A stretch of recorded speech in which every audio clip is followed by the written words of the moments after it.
cada vez que se analiza determinados hechos históricos, es muy tentador caer en algunas situaciones que en realidad no ayudan o pueden no ayudar a poder interpretar cabalmente cosas que sucedieron en un pasado no tan lejano.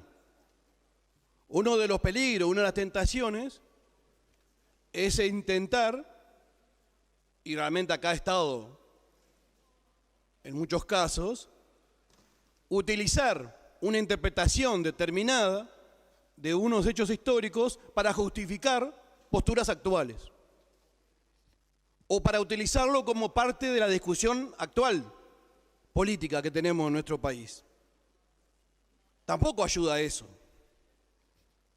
Otra de las tentaciones, cuando se estudian y se analizan este tipo de hechos, es querer analizar lo que hicieron los protagonistas del momento con lo que conocemos hoy, lo que se dice vulgarmente con el diario del lunes. Obviamente, que muchos de los elementos que tenemos hoy no los tuvieron los que les tocó actuar en el momento. De ahí que obviamente puede haber errores de apreciación, pero una cosa son los errores y otra cosa es de qué lado se puso cada uno. Y ahí no es un tema solo individual. Acá se ha resaltado mucho determinados protagonistas que por importante que sean, no sustituyen al conjunto del pueblo, no sustituyen a las masas. Y eso no está acá. Eso es un tema transversal, que lo discutíamos en aquel momento, no lo que estábamos nosotros, porque no estábamos allí, o no podíamos ser protagonistas porque éramos niños, pero nos hacemos cargo de esa interpretación. También es un hecho bastante trivial, una decisión política, los cortes que se hacen históricos. ¿Por qué se elige solo febrero? Ya varios legisladores sobre todo de nuestra fuerza política, se han referido a eso. Por supuesto que no puede entenderse los hechos de febrero sin, por lo menos, pararnos, ¿por qué no nos paramos 10 años atrás, 12 años atrás y para adelante?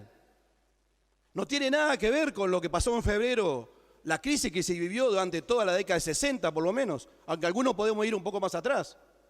No tiene nada que ver eso con lo que se vivió. No tiene nada que ver con esa crisis que se generó, las políticas que se llevaban adelante. Acá parece solo un tema entre algunos militares y algunos civiles heroicos. Sobre todo cuando se elige resaltar de una forma muy selectiva tanto actores políticos como sectores sociales o partidos políticos. Cuando se hace de forma tan selectiva, porque alguno ahí, obviamente que nos queda esa sensación de que hay un interés determinado detrás en esa interpretación. No es que podamos extraernos de nuestra condición, de nuestra ideología, no de nuestra concepción, de a qué pertenecemos.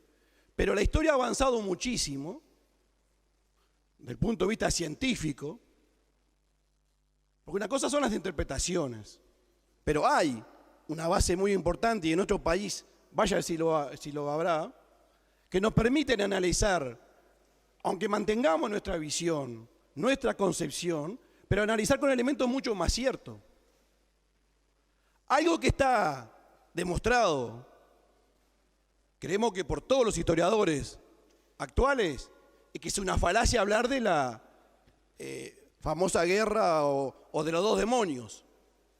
Eso está demostrado hasta el cansancio, que es una falacia, no tiene ningún sustento real. Sin embargo, algunos escriben sobre eso, popularizan esa terminología y hasta logran que se lo incorporen a esos textos o pretendan incorporar a los planes de estudio, sacando otros historiadores de verdad.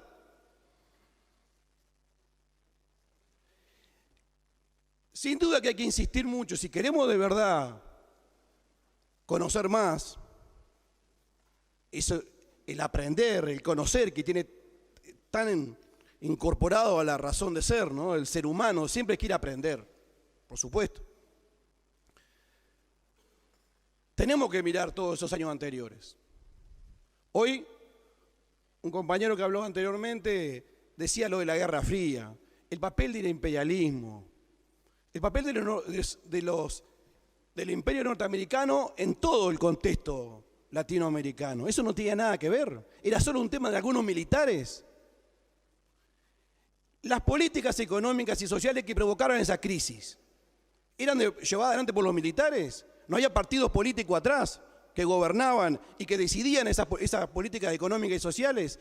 A lo cual el pueblo no asistía pasivamente, se movilizaba en contra de esas políticas económicas. Y vaya si la clase obrera tiene muchísimos ejemplos a resaltar de que por qué se movilizaba. Y eran reprimidos. Y no tenían nada que ver con la guerrilla. Y eran llevados presos. Los militares los llevaban y le hacían hacer intrusiones militares.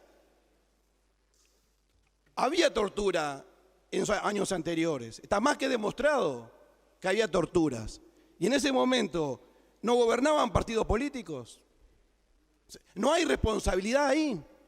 Basta con decir que todos tenemos culpa. Una cosa es haber cometido errores.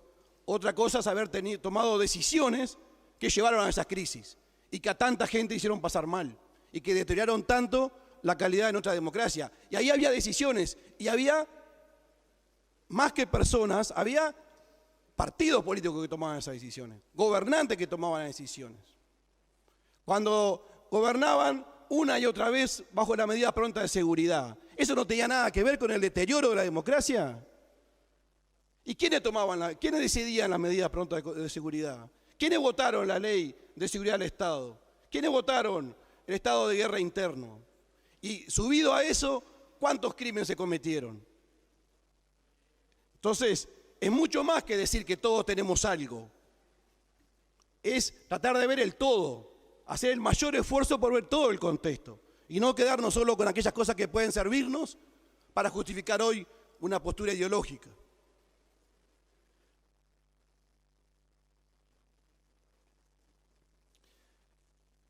Mártires de la democracia, lamentablemente, se dieron antes de los hechos de febrero y antes de la dictadura. Hoy parece que esa reinterpretación de los hechos, algunos lleva a insistir con lo que el golpe de Estado fue en esa fecha y no el 27 de junio. Y con el hecho de repetir eso parece que alcanzaría. No alcanza con repetirlo. Es cierto que la cuestión no es en un día determinado, que es todo un proceso que hay que mirar y que todo ese proceso llevó a la dictadura. Pero hay algunos que tuvieron muy claro dónde tenían que pararse.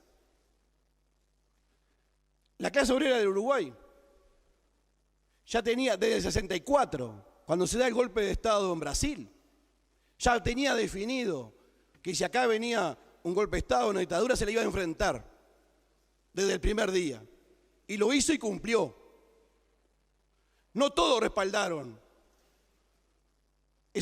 No todos los sectores políticos se jugaron de la manera necesaria cuando la clase obrera lo hizo a partir del 27 de junio. 15 días heroicos de una huelga que no pudo derrotar la dictadura, no la pudo parar, pero sí la hizo, como decían nuestros mayores, nacer herida de muerte, porque no pudo tener un contenido popular.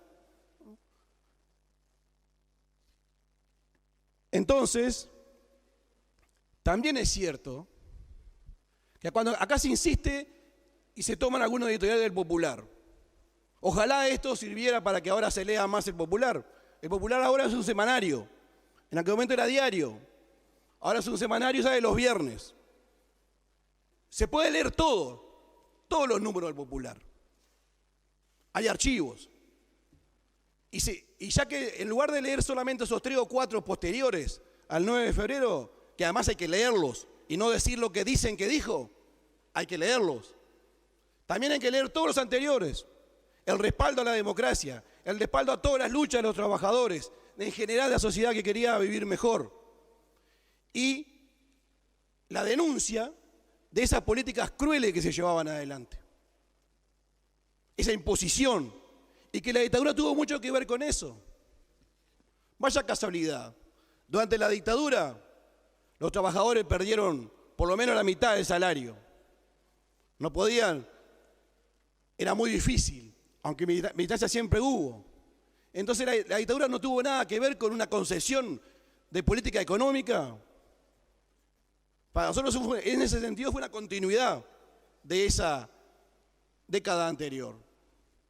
Se toma como pretexto la violencia. ¿No había violencia antes de la guerrilla? ¿O no había violencia que no tenía nada que ver con la guerrilla? Algunos compañeros acá enumeraron casos en ese sentido. Violencia muchas veces amparada, si no, no podía existir de esa manera.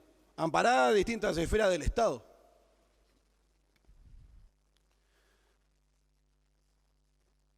Decíamos que el leer todas esas editoriales puede ayudar también a ver todo el proceso. Nosotros no decimos los comunistas que no cometimos errores. Nunca. Pero es un atropello, es una afrenta, primero a todos esos que nombró hoy Óscar Andrade, pero a mucho más. A muchísimos militantes clandestinos durante todos los años de la dictadura. A muchísimos que se movilizaron antes, durante y después. Es una afrenta terrible que no podemos permitir el inferir que de algún error o de alguna interpretación de ahí puede deducirse respaldo a la dictadura. Esa es una barbaridad. La historia lo puede demostrar claramente dónde estuvieron nuestros militantes del momento. Y Óscar nombró unos cuantos, muchísimos más. Podemos nombrar que transcurrieron y que se sacrificaron de mucha manera para defender la democracia. Y cuando hablamos de autocríticas, que acá dice que todos se la hacen, ¿de dónde salieron los cuadros que gobernaron durante la dictadura? Los que no eran militares. ¿De dónde salieron? ¿De qué partidos políticos salieron? ¿Cuántos? Los que integraban el Consejo de Estado, que usurpó acá este lugar, ¿no? ¿De dónde venían? Sin duda que muchos de ellos venían de los partidos tradicionales y que siguieron después. Porque cuando hablamos de mea culpa, terminó la dictadura y muchos de esos integrantes del Consejo de Estado, participantes de la dictadura en distintos lugares de gobierno, continuaron, volvieron a integrar listas de esos partidos y fueron electos democráticamente e integraron este cuerpo. Y ahí es donde está el análisis de verdad de eso, de poder considerar todo y decir que todos hacemos autocrítica. No solo consejeros de Estado, intendentes. Yo vengo de un departamento donde había un intendente electo en democracia y que cuando se da el golpe de Estado continúa siendo intendente de la dictadura hasta el 77 que fallece en un accidente. ¿Y cuántos otros intendentes y otros que fueron intendentes durante la dictadura y después de la dictadura? Entonces la crítica vamos a hacerla de verdad. Vamos a tener más elementos. Nosotros estamos convencidos que hoy defender la democracia es trabajar, aportar para profundizar esa democracia. Que sea un lugar donde la gente pueda vivir cada vez mejor, que tenga derecho al trabajo y que mejore cada vez su calidad de vida. Una democracia avanzando, no estática, no solo con aquello que votamos cada 5 años, que tenga que ver con la vida de la gente. Eso para nosotros es hoy defender la democracia. Y también es verdad y justicia. Entonces, montados sobre esos objetivos de una democracia cada vez más democracia, más avanzada, con verdad y justicia, con distribución de la riqueza que se genera, ahí sí, sobre eso podemos gritar bien fuerte: ¡viva la democracia y nunca más dictadura!